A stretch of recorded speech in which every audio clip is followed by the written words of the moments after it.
Ben is a really, really nice guy. He would give the shirt off his back. I know a lot of people say that, but I've literally seen him help a lot of his friends, and he's constantly doing stuff to his friends they might need to fix their car or something like that. So he's just a really helpful, nice, sweet person. We met each other in high school, and we've been together ever since. 31-year-old Benjamin Baker had always been a hard-working, independent, and ambitious young man. Dedicated to his growing family, Benjamin was proud to provide for his loving wife Darlene and two young daughters, Dallas Roxanne and Blue Haley. I got two very young daughters. One is 2 years old. The youngest one is 1 year old, just turned one this week actually. I'm very proud of him and Darlene. They're both very young, and when they got married, they took their time to have their kids. It was good because they got to spend time with each other, and you know they both work very hard, and they both work together. I mean, it's not just Darlene's duty to do the dishes. It's not just her duty to cook and watch the kids. I mean, Ben would change them, do diaper changes, and I mean, when he first had his first daughter, he was online looking at the water, the formulas, the shots, the bedding, I mean, he was just he wants to know everything. So he's involved in everything, every part. They're involved with each other as far as everything goes. To his friends and family, Benjamin was always a loving man with strong moral values. I was 15, and he was a little younger. He was my neighbor. Him and his family moved in, I believe, in the early 90s, 95, 94. So we pretty much hung out, kicked the ball around, grew up since then. Benjamin is a great guy. I mean, never angry. He's very dedicated and works very hard. Loves his family, his parents. Along with his family and friends, Benjamin had an active life. Since childhood, he enjoyed the outdoors and also challenged himself with technological projects. We rode dirt bikes together, street bikes, camping. He was like my little brother that I never had. He enjoys playing with electronics and fixing all types of things, whether it be a DVD player or he put a new engine in my truck. He took everything apart. I mean, literally, if I gave him a toy, he would take it apart and put it back together with less pieces, and it would work better. Fixing stuff, you know, if anything from your iPhone to your car, if you had a problem with it, you know, I'm gonna take it apart and find out how it works.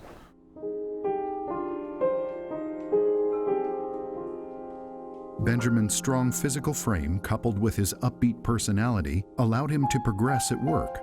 He began as a drill rig operator with Kehoe Environmental Testing. Until recently, he was on his way to becoming the shop foreman. Ben was a really hard worker. He worked a lot at his job. It required him to put in a lot of hours. Pretty much from his job, he came home and was a family guy. Do environmental and geotechnical drilling.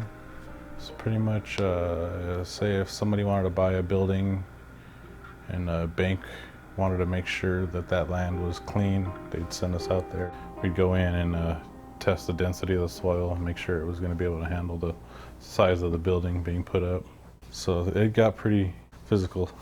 Working a few miles from home, Benjamin purchased a motorcycle as a means of transportation. A lifelong rider, Benjamin understood the importance in always being alert and prepared on the road.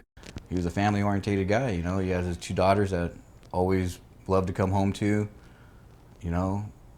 Just basically rode his bike just to and from work. While riding his motorcycle home from work on May 13, 2014, the future for this hardworking, loving husband and his young family would be horribly changed.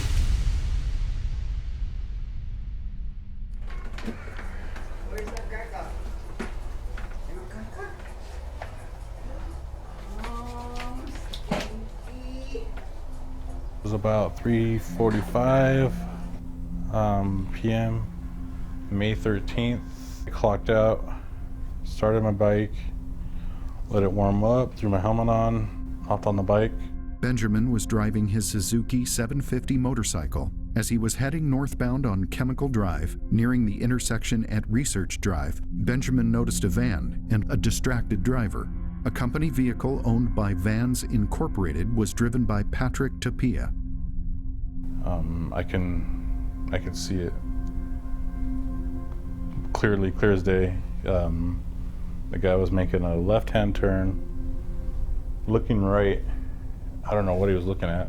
The van's vehicle decided to make an extremely unsafe left turn, giving Benjamin no safety route. The front right side of the van collided with Benjamin's motorcycle. As a result of the impact, the motorcycle slid on the pavement and collided with a parked car, pinning Benjamin beneath the parked car.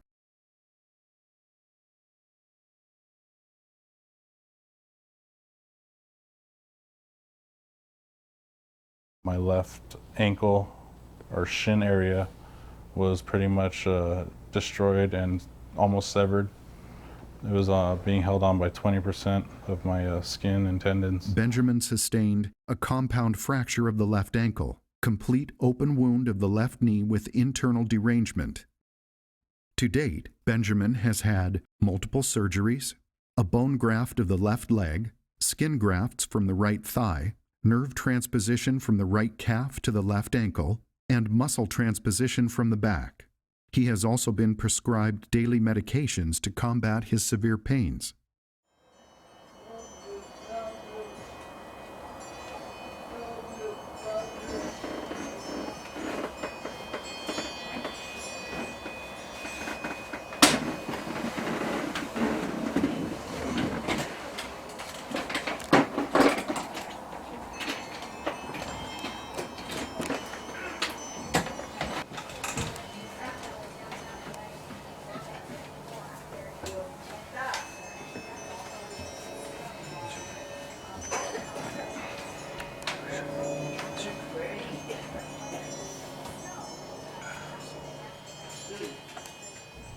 Because of the pain, I'm not able to do, let's see, even getting in my wheelchair some days, it's just so painful and my legs so swollen.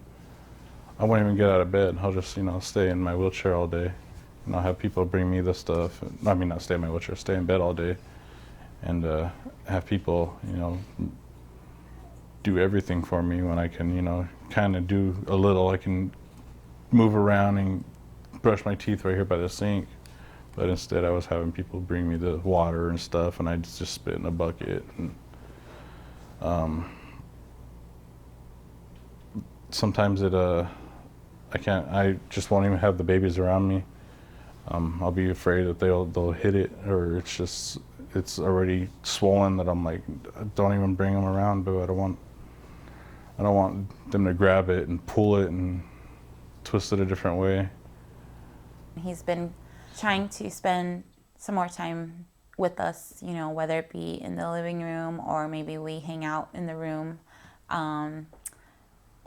He will come outside and we'll spend some time outside. It is hard for him. He can only be up for so long before his leg starts to turn purple. It starts to throb. It gets hard for him. His back starts to hurt. His bottom starts to hurt from sitting in the wheelchair. So he can't really stay out too long. He tries his best. I can tell when he's really, really already trying to push, but he's trying to do it for me and the girls. Today, Benjamin has been left fully dependent and unable to provide for his family. A once vibrant and active man, Ben now lives in constant uncertainty. Because he's such a fall risk. The house is not friendly to wheelchairs, so some things for him to access can be really, really tough. So I think just the hardest thing is that he's lost his independence and he relies on everybody else to do things for him. Oh, emotionally, it's been tough. He's been in his wheelchair and pain to his leg is crucial, so it's minimal of going outside and maybe walking or rolling him out to the end of the driveway to see the end of the street, just to get his, spirits up. Before the accident, Ben was very, very independent. He did everything. Like I said, him and his wife are a team. It's impacted both of them. It's very hard to, get in the car. As a family, we cannot right now all get in the car together. So if we wanted to go somewhere as a family, that's kind of not going to happen. We would have to take 2 vehicles. He's definitely lost his independence. He was so used to doing everything for himself. And obviously for me and for the girls, he took care of us, he provided for us, and now he can't do any of that stuff. I was ready to just cut the thing off. I started researching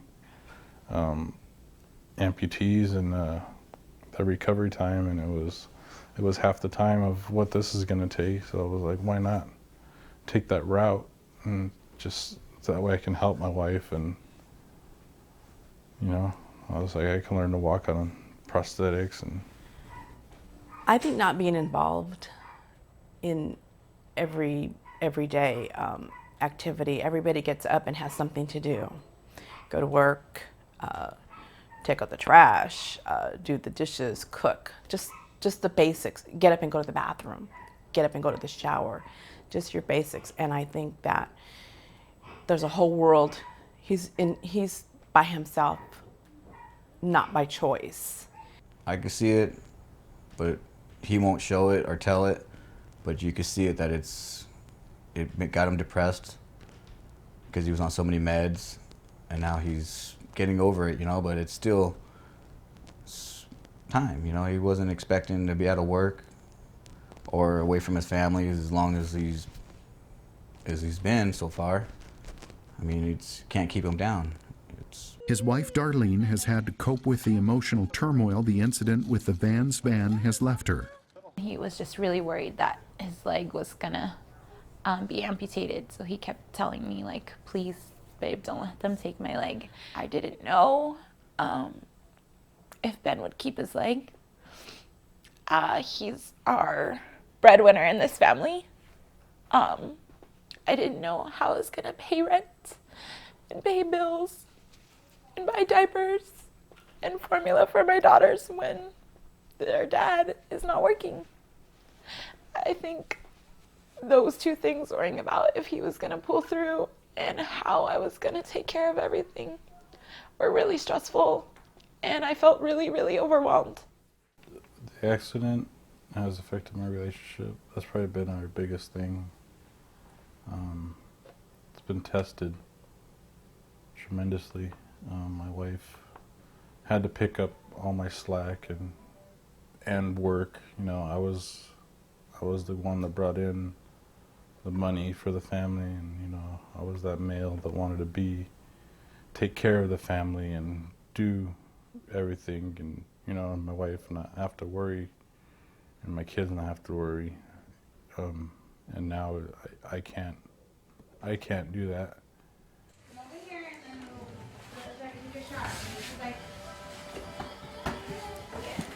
There's been times when people have called and have give him important information, and he doesn't remember. He might remember parts of it, but they might have caught him just, when he was asleep, so he can't really remember. Or in the beginning, he was on, one day I particularly remember because it made me sad.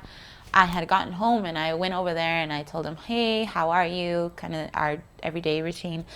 How are you feeling today? And we talked, and then I came out here to the living room with the girls and spent a couple hours out here. Then later on I passed, and he was like, hi. And I was like, hi. He's like, I'm here. I was like, I know. He was like, you're not gonna, I was like, honey, don't you remember I said hi to you earlier? Like, we talked. And then I refreshed his memory on what we talked about, and he was like, oh, I'm really sorry. He's like, I forgot. He's like, now that you brought that up, I remember us talking. He's like, I'm sorry. I was like, it's okay, I understand. But I came out here and I think I cried because I was sad that he didn't remember talking to me or seeing me.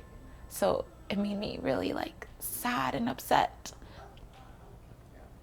My mental state it's been tested. It's been tested. I've always thought I've had a strong mind and a strong,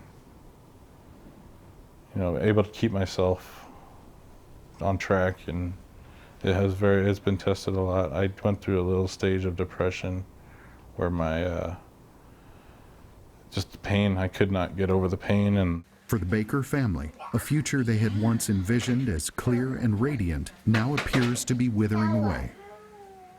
I miss his companionship. I miss his touch. I miss his help. I miss him being able to help me with the girls. I miss being able to kind of just, have everyday conversation with him. Like, we had routines where, I usually got home before him, and then he came home and it was like, okay, help. But at the same time, we were still going over our day, what our days were like. He would tell me how his day was at work. I would explain my day at work. And meanwhile, we're still accomplishing, making dinner, giving baths, all that stuff. He's a little bit more harsh than what he normally used to be. So I miss his sensitivity to me. Those are the things that I definitely miss the most about him. being able to wake up and, I miss being able to just wake up and go to the restroom, or, I'm sitting on a bedside commode, just things like that. Not being able to help my wife with the kids, and just, it's hard. It's hard to see her struggle and me not be able to help.